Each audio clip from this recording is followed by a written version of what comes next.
Hello everyone, আমি তমালিকা রয় বলছি। আশা করি আপনারা সবাই ভালো আছেন, আমিও ভালো আছি। আমার একটা নতুন ভিডিওতে আপনাদেরকে স্বাগতম। আগের ভিডিওতে তো দেখেছেন আমরা জাম্বুরি পার্ক গিয়েছিলাম। আমার বোনের দেওর আসছে, আমার তালতো ভাই। ওরা 2 দিন ছিল, 2 দিনই আমরা ঘুরতে বের হয়েছিলাম। ওরা তৃতীয় দিন চলে যেতে চেয়েছিল, কিন্তু আমরাই ওদেরকে জোর করে রেখে দিয়েছি, বলেছি যে ঘুরতে যাব আবারও। তো সেই দিন তেমন একটা প্ল্যানিং ছিল না ঘুরতে যাওয়ার। আর সেদিন আমার এক্সাম ছিল, তো আমি সকালবেলা কলেজে চলে গিয়েছিলাম এক্সাম দেওয়ার জন্য। তো আমার আস্তে আস্তে অনেকটা লেট হয়ে যায়, 3টা বেজে গিয়েছিল কলেজ থেকে আসতে। দিন আসলে ঘুরতে যাওয়ার তেমন কোনো প্ল্যানিংই ছিল না। ওরা তো চলে যেতে চেয়েছিল, রেখে দিয়েছিলাম জোর করে। তো কলেজ থেকে আসার পর আমি ভাবলাম যেহেতু আমার পরদিন আর কোনো পরীক্ষা নাই, তো ওদেরকে নিয়ে লাস্ট দিন ঘুরেই আসি বাসায় বসে না থেকে। পর আমি হুট করে প্ল্যানিং করলাম যেহেতু দেরি হয়ে গেছে আমরা সিআরবি চলে যাই। আর আশেপাশে তো কোথাও তেমন একটা যাওয়ার জায়গা নাই, সিআরবিটাই বেছে নিয়েছিলাম সেই জন্য। আর অন্যান্য কোথাও পার্কে গেলে তো 8টার মধ্যে বের করে দিত বা 8টা পর্যন্তই থাকতে পারতাম। সিআরবি গেলে যে আমরা আরেকটু রাত অবধিও থাকতে পারবো, সেই চিন্তা করে আমি সিআরবিটাই বেছে নিয়েছিলাম যাওয়ার জন্য। পর আমাদের বাসার থেকে বের হইতে 6টা বেজে গেছিল। তো 6টার মধ্যেই বের হয়েছিলাম, তো বেশিক্ষণ লাগে নাই, আধ ঘন্টা বা 20 মিনিটের মধ্যেই আমরা পৌঁছে গিয়েছিলাম সিআরবি। তো সিআরবি গিয়ে দেখছিলাম সেই দিন তেমন কোনো মানুষ ছিল না, অনেক বেশি মানুষ ছিল না, যেহেতু কোনো প্রোগ্রাম নেই। আর আমরা যেহেতু শুক্রবার ছাড়া গিয়েছিলাম সেই জন্য তেমন কোনো মানুষ ছিল না। শুক্রবারে গেলে আরেকটু বেশি মানুষ থাকতো, তবু মোটামুটি ছিল, খুব একটা ছিল না।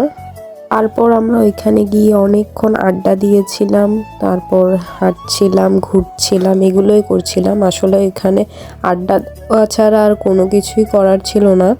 আমরা যদি বিকেলবেলা আসতাম তাহলে অনেক ছবি তুলতাম, তো ছবি তুলতে তুলতেও সময় চলে যেত, 1-1.5 ঘন্টা তো ছবি তুলতেই চলে যেত। যেহেতু রাত হয়ে গিয়েছিল, সন্ধ্যার পর গিয়েছিলাম, তেমন একটা ছবি তুলি নাই, ছবি তুললে ভালো আসতেছিল না, সেই জন্য আর ছবি তোলা হয় নাই তেমন একটা।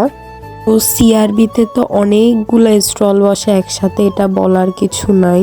আমার চেয়ে আপনারা আরও বেশি ভালো জানবেন, আপনারা যেহেতু সিআরবিটা সবাই চিনেন, এটা না চেনার মতো কোনো জায়গা না। তো আমরা এই স্টলটা বেছে নিয়েছিলাম খাওয়ার জন্য। তো ওইখানে আমরা খাওয়ার অর্ডার করছিলাম, খাওয়ার অর্ডার করে সবাই বসেছিলাম। আর এর মাঝে যে বৌদি ভিডিও কল দিয়েছিল, বৌদি পরপর 2 দিনই আমাদের সাথে ঘুরতে গিয়েছিল। যেহেতু আমরা প্ল্যানিং ছাড়া হুট করেই বের হয়েছিলাম সন্ধ্যার পর, তো সেজন্য সন্ধ্যার পর বের হওয়ার কারণে বৌদি আর ঘুরতে যায় নাই। আর পরপর 2 দিন ঘোরা হয়েছিল, সেই জন্য আমাদের পঙ্খির একটু ঠান্ডা লেগে গিয়েছিল, সেই জন্য বৌদি বলল তোরাই যা, আর আমি যাব না, আমি তো গিয়েছি 2 দিন, এখন তোরা গিয়েই ঘুরে আয়। তারপর উনি যেহেতু বাসায় একা ছিল, আমাদেরকে ভিডিও কল দিয়েছিল, আমাদেরকে অনেক বেশি মিস করতেছিল সেই জন্য। তারপর এই যে আমাদের খাওয়ারও চলে আসে, মোমো অর্ডার করেছিলাম, প্রথমে মোমো খেয়েছি, তারপর চিকেন ফ্রাই খেয়েছিলাম। তো খাওয়া দাওয়া শেষ, এখন আমরা আবার একটু হাঁটাহাঁটি করছিলাম, ঘুরছিলাম। ওইখানে আসলে এগুলা করা ছাড়া আমাদের আর কোনো কাজ ছিল না। তারপর আমরা সবাই একদম লাস্টে আইসক্রিম খেয়েছিলাম, কোন আইসক্রিম। আর সেই আইসক্রিম খেয়ে আমার অবস্থা অনেক বেশি খারাপ, অনেক ঠান্ডা লেগে গিয়েছে আমার এখন। আমরা রাত 9টার মধ্যে আবার বাসায়ও চলে আসি। আজকের ভিডিওটা এই পর্যন্তই। ভালো লাগলে ভিডিওটি লাইক, কমেন্ট, শেয়ার, সাবস্ক্রাইব করবেন। ফেসবুক থেকে দেখে থাকলে ফলো দিবেন, ইউটিউব থেকে দেখে থাকলে সাবস্ক্রাইব করবেন। ফেসবুক অ্যান্ড ইউটিউব চ্যানেলের নাম Tamalika Roy. Thanks for watching this video.